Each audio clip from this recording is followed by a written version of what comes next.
Morning, everyone. This is Don Maguccioni, back with more quick and accessible health and fitness tips. I'm doing a quick follow-up on my first two interviews. Thank you all so much for tuning in and checking those out. I think there was some great information and insights in them. So I wanted to wrap up what I saw as one of the main takeaways from those two interviews combined and talk a little bit about strategies maybe for implementing that theme, and then talk to you a little bit about some upcoming projects that I'll be working on and take any suggestions you might have as well. So, first two interviews, first one with Bob Guccioni, my dad, personal trainer, talking about intermittent fasting and ketogenic diet. Also, some tips on how to find a good personal trainer. And the second interview was with Gina Kane, my sister, who's CRNA and has a lot of experience as a nurse slash working in healthcare and is a former athlete. So one theme that I picked out of both of those interviews that we can talk a little bit more about today is the concept that perhaps there is not scientific or industry-wide consensus on what is healthy when it comes to diet. So when I was talking to Gina, she had mentioned that really there's not a lot of consultation regarding lifestyle factors in a medical situation, particularly in the hospital, unless it's having to do with smoking cessation. So they'll discharge patients who come in for chronic conditions with information on how to stop smoking, because the science is very settled on that at this point. Smoking cigarettes is bad for you. Smoking in general is probably bad for you. So they're giving them information on here. If you stop doing this, it will help reduce your risk factors for these chronic conditions that you're experiencing. When it comes to nutrition and diet, there are many schools of thought, many different approaches on what is the best combination of foods, macronutrients like low carb, high protein, high fat. There's a lot of different strategies when it comes to diets and how we eat. So perhaps that's why the medical field shies away a little bit from providing nutritional advice and consultation. I'm only speculating because they're going with what there is scientific consensus on.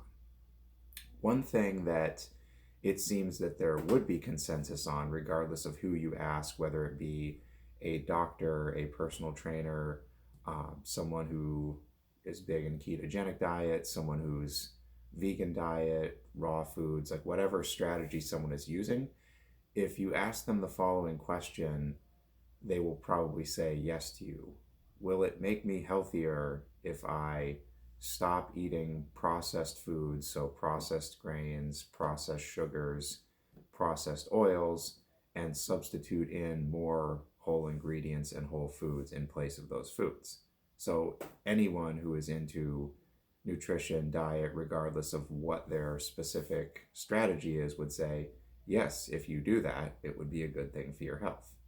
So that's one thing I took away from it, is that there may not be complete consensus on the type of diet, the different nutritional strategies, but if you can take something out of your diet that isn't good for you, and there is consensus about those three things not being good for you, and substitute in something that is a more whole ingredient or whole food. So for example, if you're someone who drinks a lot of soda, drinks a lot of processed juice, drinks a lot of sweet drinks, sweetened iced tea, take your pick, anything that is a sweetened or artificially sweetened beverage, and you substitute in something like water or even seltzer water, water with lemon. You basically can make an improvement to your health by that substitution. So that's an example.